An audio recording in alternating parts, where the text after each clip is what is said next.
What's up, everybody? My name is Adam Larson, aka the Jazz Ginger, and I have a question for all of you. Do you like ice cream? Of course you like ice cream. Who doesn't like ice cream? Now, maybe a harder question. Do you like jazz?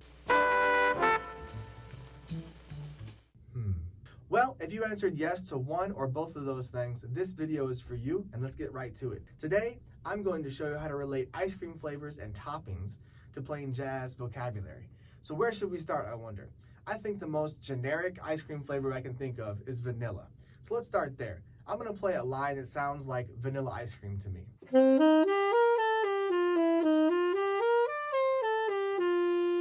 So let's break down why that sounds like vanilla ice cream. Let's look at the first four notes of this line.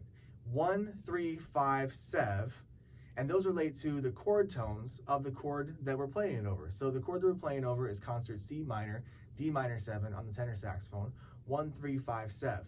Out of the context of this line, those notes stacked that way are called an arpeggio. We're arpeggiating from the 1 or the root of concert C minor, then we're building 1, 3, 5, 7.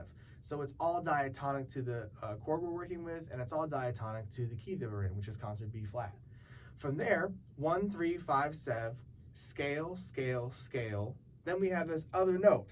This other note on the and of 4 in measure 1, that's the only note that is not diatonic or doesn't belong to the entire 2, 5, 1. And that note is a concert E. In my key, that's a G flat. So we have 1, 3, 5, 7, scale, scale, scale, chromatic. And then the next note is a scale step, and it's also a chord tone on the 5 chord, which is concert F7, G7 for tenor saxophone. That chord tone on the downbeat is the 7th. Then from there, we continue on all the way to our destination. When I say destination, I mean where does this cadence to? Where does this progression resolve to? And the 2, 5, 1, the 5 resolves to the 1 chord. So the information that we play over this F7 concert chord, G7 for tenor saxophone, that's all diatonic, meaning that it's all within the sound or the key of that chord, which is also all in the sound and the key of where we're going, which is the home chord, B flat major concert, C major again for tenor. If you're like me, or like my children, you know that vanilla ice cream tastes good. It will definitely make you feel happy to eat, but there's more to life than just having boring vanilla ice cream. So we're gonna start to add some toppings. And with those toppings, we're gonna have some different flavors. So the first topping that my son would wanna get, my older son, is sprinkles right away. Let me play a lick for you now that sounds like vanilla ice cream with some sprinkles.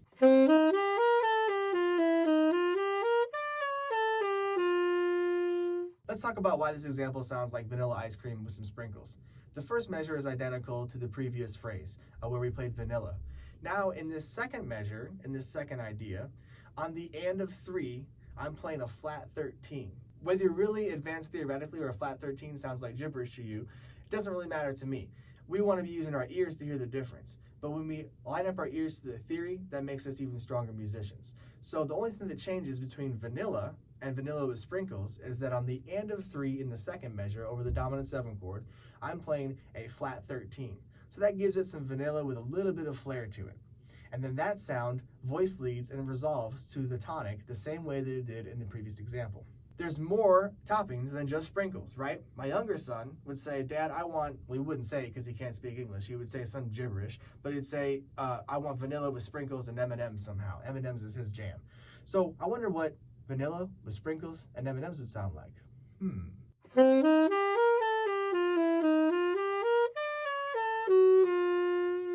So let's talk about why that sounds like vanilla with some sprinkles and some M&M's. You're going to notice a common theme here. What I play over the 2 chord is almost identical. In fact, it will be identical every single time that I play it and add these different toppings. Most of the toppings, in fact, all the toppings, are going to be put onto the ice cream over the 5 chord.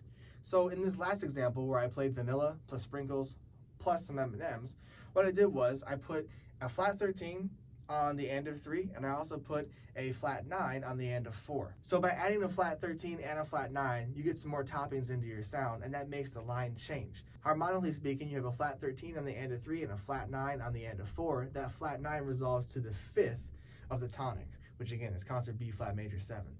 So it's nice voice leading and motion. Now, if you're like my kids, it's not enough just to have sprinkles. It's not enough just to have M&Ms. We got to have some googly eyes, right? We have to have some other toppings. So let's go with googly eyes. And what would that sound like?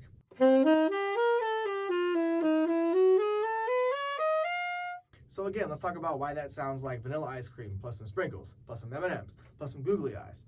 What we're doing now is we're kind of changing drastically what we're playing over that 5 chord. So if you listen back and you follow along, what I'm doing here is I'm playing an ascending scale that includes notes that are both in the key, but a lot of notes that are outside of the key of that concert F7 chord.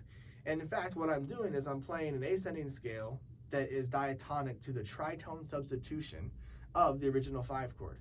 Now again, if tritone substitution sounds like alien gibberish to you, fear not. I just want you to use your ears to see if you can hear the difference between these different ice cream toppings that we put on. This one is quite drastic. So, we have vanilla, we have sprinkles, we have M&Ms, now we have googly eyes. And the way that the line works has not changed though. We still play the same thing over the 2 chord. We're playing something quite different now over the 5 chord because we're adding more toppings, but we're resolving very similarly as we did in the previous examples on the 1 chord. Let's see, we got vanilla, we got sprinkles, we got M&Ms, we have some googly eyes. How about we add some gummy bears into that mix? All right, so what would that sound like?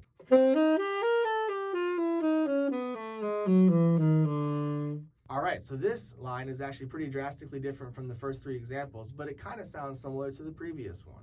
And in fact, what I'm doing now in the second measure is I'm playing the exact same tritone substitution, okay? But I'm playing the scale, the diatonic to that tritone substitution in a descending motion.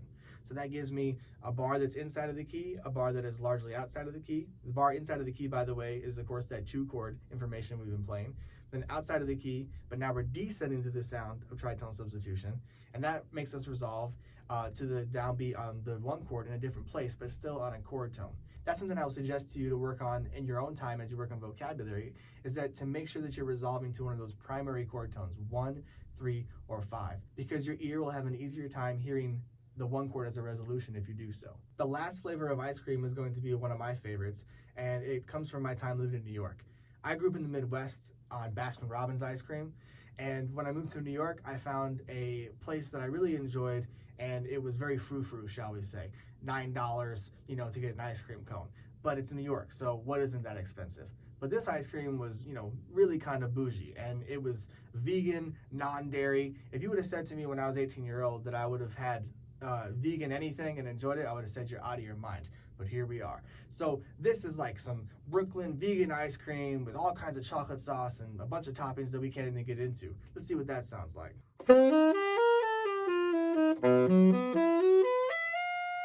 Oh, jazz mustache! That was super killing, right?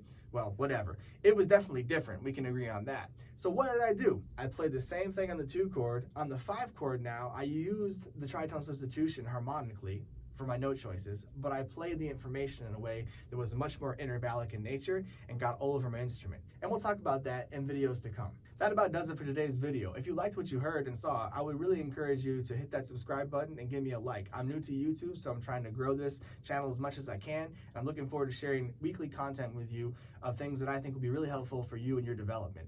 If you liked all the different flavors today, I would highly encourage you to check out a jazz vocabulary book that I've written called Conversation Starters. In that book, there's 180 pieces of jazz vocabulary, or licks, that go over 16 different common chord progressions that you're going to find in jazz literature. So check that out if you will, and I look forward to seeing you guys back here soon. Thanks.